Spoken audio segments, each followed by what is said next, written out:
Assalamualaikum warahmatullahi wabarakatuh. Kami dari kelompok 12 akan mempresentasikan materi mengenai auditing pada sistem pengolahan data elektronis.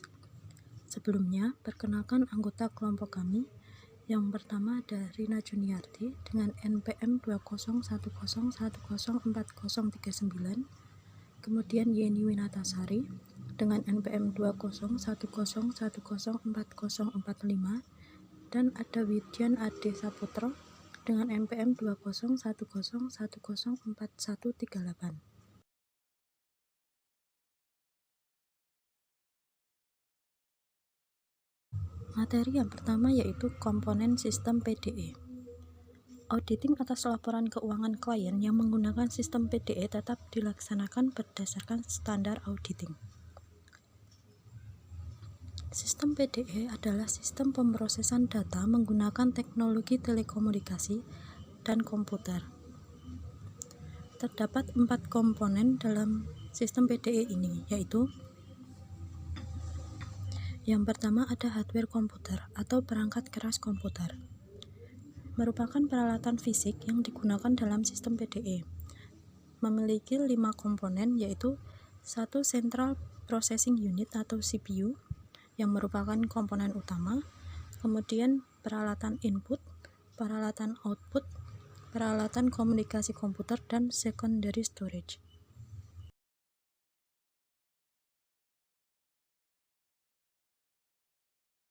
Komponen yang kedua yaitu software komputer atau perangkat lunak komputer, di mana terdiri dari perangkat lunak sistem dan program aplikasi. Dalam perangkat lunak sistem terdapat sistem operasi, program utility untuk melaksanakan tugas pemasukan, pengeluaran, dan pengorganisasian data, compilers and assemblers untuk mengubah instruksi yang ada, dan sistem manajemen basis data atau database. Komponen yang ketiga ada metode pengorganisasian data. Terdapat 2 jenis metode yang digunakan, yaitu traditional file method, di mana master file dan file transaksi dipisahkan untuk setiap aplikasi akuntansi atas siklus transaksi yang berbeda. Kemudian database method yang merupakan metode yang didasarkan pada kemampuan data dalam file untuk diakses langsung oleh berbagai program aplikasi. Komponen yang keempat yaitu metode pemrosesan data, di mana di dalam metode pemrosesan data terdapat 3 jenis metode yang digunakan. Yang pertama, batch entry atau batch processing. Data transaksi dikumpulkan dalam suatu batch atau kelompok, kemudian dimasukkan ke dalam komputer untuk diproses bersama-sama. Pengolahan data ini dilakukan dalam 2 bentuk yang berbeda. Yang kedua, ada online entry atau batch processing. Data transaksi yang terjadi langsung dimasukkan melalui terminal, tetapi tidak langsung diproses, melainkan disimpan dahulu dalam satu file transaksi menunggu saat pemrosesan. Yang ketiga, online entry atau online processing, yaitu data transaksi yang terjadi langsung dimasukkan melalui terminal untuk langsung diproses dan validitas langsung diverifikasi.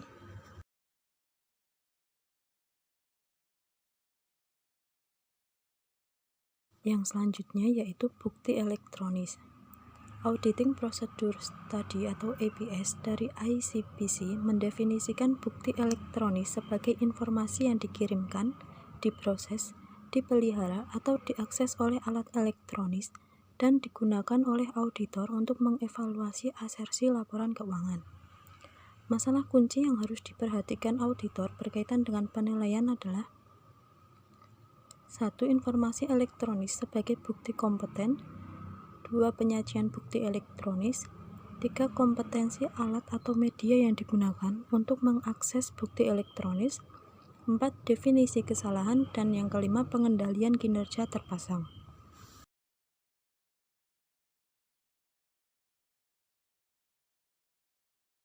Kemudian perbedaan bukti tradisional dan bukti elektronik.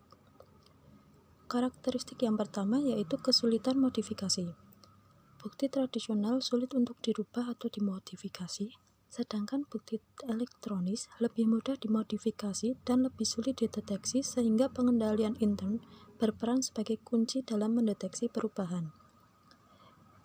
dalam hal karakteristik yang kedua, yaitu kredibilitas prima facie. Dalam bukti tradisional, dokumen kertas mempunyai tingkat kredibilitas tinggi, sedangkan dalam bukti elektronis, kredibilitas tergantung pada keefektifan struktur pengendalian intern. Karakteristik yang ketiga yaitu kelengkapan dokumen.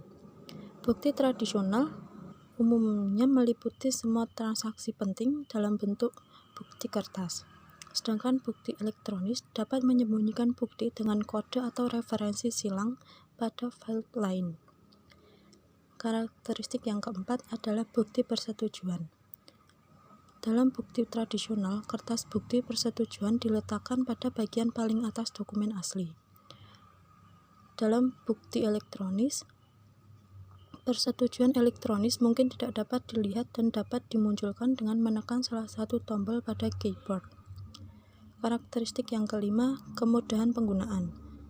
Bukti tradisional adalah bukti kertas tidak memerlukan alat khusus dalam mengevaluasi maupun memahaminya. Namun bukti elektronis memerlukan pengetahuan khusus mengenai teknik ekstraksi data untuk mengevaluasi dan memahaminya. Karakteristik yang keenam adalah kejelasan, di mana bukti tradisional adalah bukti kertas biasanya jelas dan memunculkan kesimpulan yang sama oleh orang yang berbeda. Sedangkan bukti elektronis tidak begitu jelas dan akan memunculkan kesimpulan auditor yang berbeda tergantung prosedur yang digunakan dan pengendalian yang diterapkan.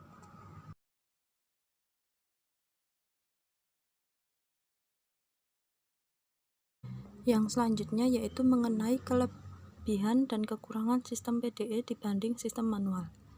Yang pertama ada kelebihan sistem PDE dibanding sistem manual, yaitu 1. Memberikan konsisten yang lebih baik dalam pemrosesan data daripada sistem manual.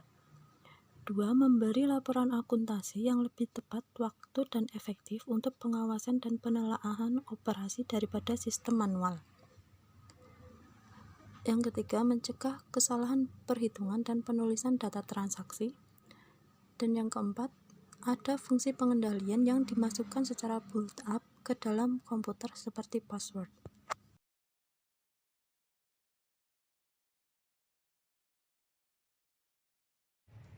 Kemudian untuk kelemahan dari sistem PDE dibandingkan sistem manual, yang pertama yaitu menghasilkan jejak transaksi yang terbatas. Yang kedua, lebih sedikit bukti dokumenter mengenai kinerja prosedur pengendalian. Yang ketiga, informasi kurang visible atau sulit dilihat. Kemudian yang keempat yaitu pengurangan campur tangan manusia yang mengakibatkan tersembunyinya kesalahan yang sebenarnya dapat diamati dalam sistem manual. Kemudian yang kelima yaitu informasi lebih rawan terhadap kerusakan fisik. Dan yang terakhir yang keenam yaitu pengubahan sistem lebih sulit diimplementasikan dan dikendalikan.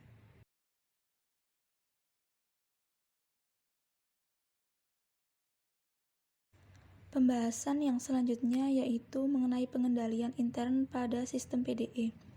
Yang pertama ada pengendalian umum, yang merupakan pengendalian menyeluruh yang berdampak pada lingkungan PDE.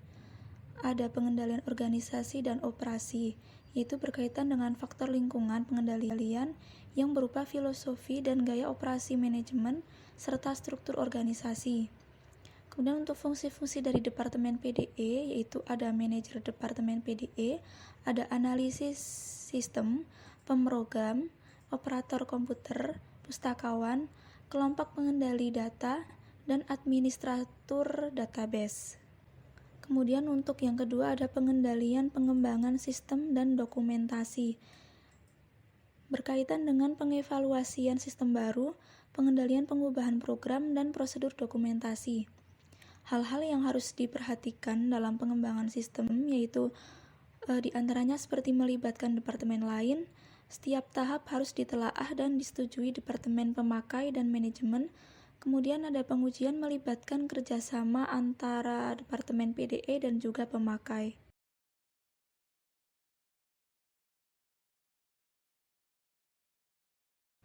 Kemudian untuk pengendalian umum yang ketiga yaitu pengendalian hardware dan software sistem.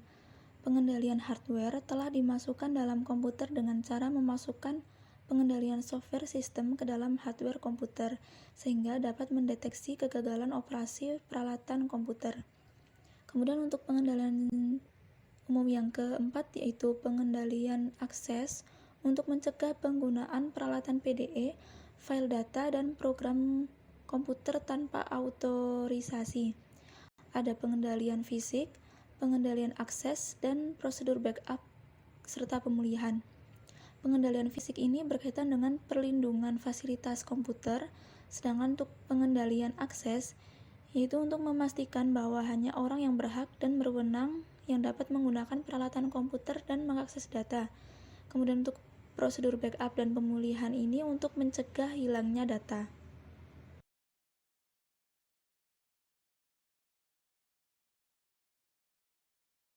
Kemudian untuk pengendalian intern yang kedua ada pengendalian aplikasi yang berkaitan dengan tugas-tugas khusus yang dilaksanakan oleh sistem PDE.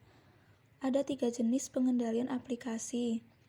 Yang pertama yaitu pengendalian input, merupakan pengendalian prosedural yang perlu untuk menangani data dari luar komputer. Tahapannya yaitu autorisasi, yang merupakan pemasukan harus diautorisasi dan disetujui secara tepat. Kemudian setelahnya yaitu pelaksanaan konversi data masukan. Itu untuk memastikan bahwa data dimasukkan dan dikonversi dengan tepat dengan cara verifikasi kunci, batch control, dan computer editing. Kemudian tahapan yang selanjutnya yaitu koreksi kesalahan, yang merupakan pengoreksian kesalahan oleh karyawan yang bertanggung jawab atas kesalahan tersebut.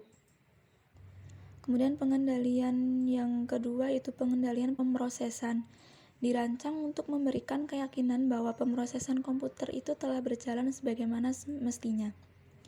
Meliputi batch control, pengujian urutan, pengujian batas kewajaran, laporan master file, pengujian penjumlahan mendatar. Kemudian untuk pengujian yang ketiga yaitu pengendalian output. Untuk memastikan ketepatan dan kebenaran hasil pemrosesan dan hanya personel yang mempunyai otoritas yang menerima outputnya. Caranya yaitu merekonsiliasi antara output komputer dengan input dan pemrosesan dari departemen yang memberikan data input. Kemudian perbandingan mendetail antara data output dengan dokumen sumber dan penelaahan visual.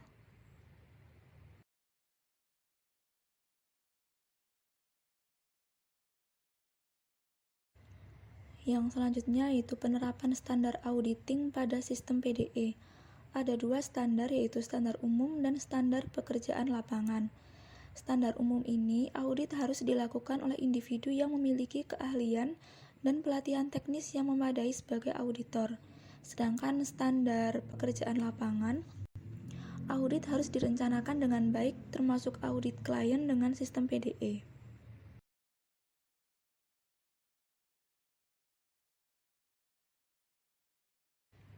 Selanjutnya, apa saja sih yang menjadi pertimbangan bagi seorang auditor? Yang pertama yaitu mengenai luas penggunaan komputer dalam setiap aplikasi akuntansi. Kemudian ada kompleksitas operasi komputer klien dan organisasi kegiatan pemrosesan komputer. Kemudian ketersediaan data dalam hard copy dan computer readable form. Kemudian ada penggunaan TABK atau teknik audit berbantuan komputer untuk meningkatkan efisiensi pelaksanaan prosedur auditing.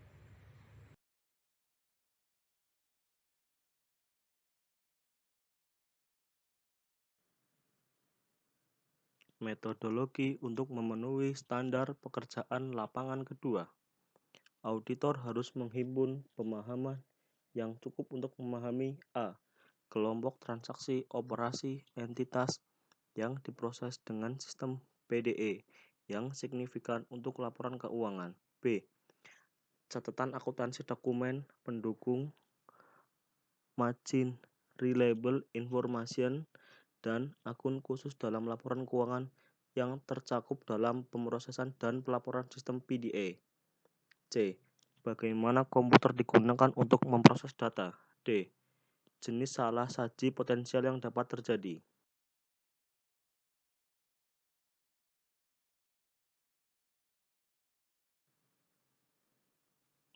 Penentuan risiko pengendalian.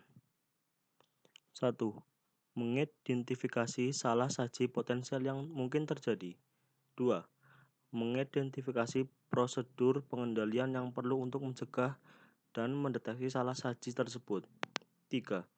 Melaksanakan pengujian pengendalian atau auditing around the computer, auditing through the computer and auditing with the computer.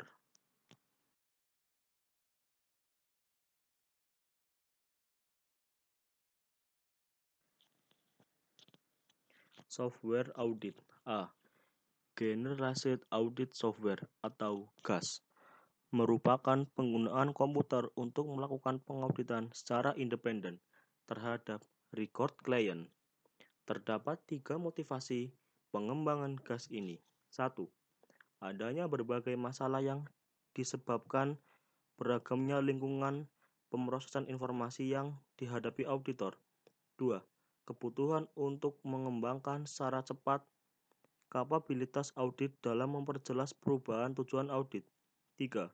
Kebutuhan untuk menyediakan kapabilitas audit pada auditor yang relatif tidak berpengalaman dalam menggunakan komputer.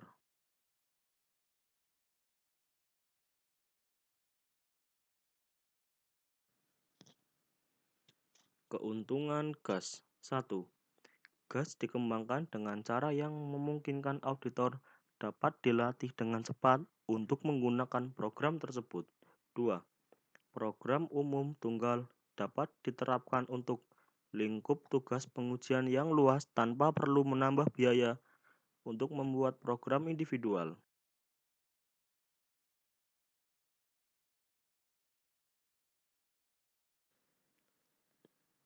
Cara kerja GAS. 1.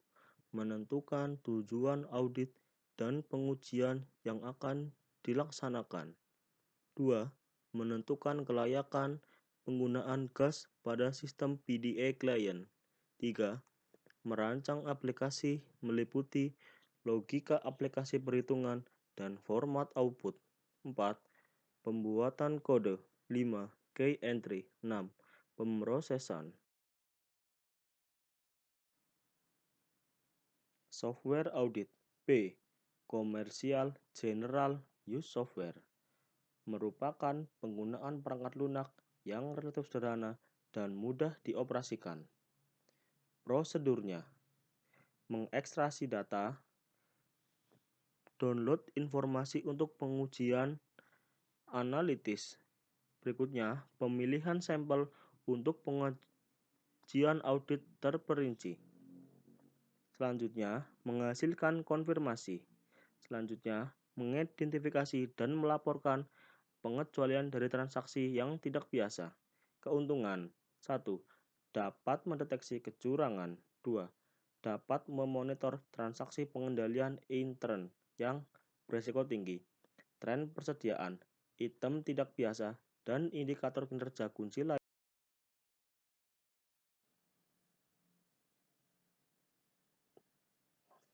Baik, cukup sekian yang bisa kelompok kami sampaikan. Terima kasih atas perhatiannya. Semoga materi yang disampaikan mudah dipahami. Atas kurang lebihnya kami mohon maaf. Wassalamualaikum warahmatullahi wabarakatuh. Terima kasih.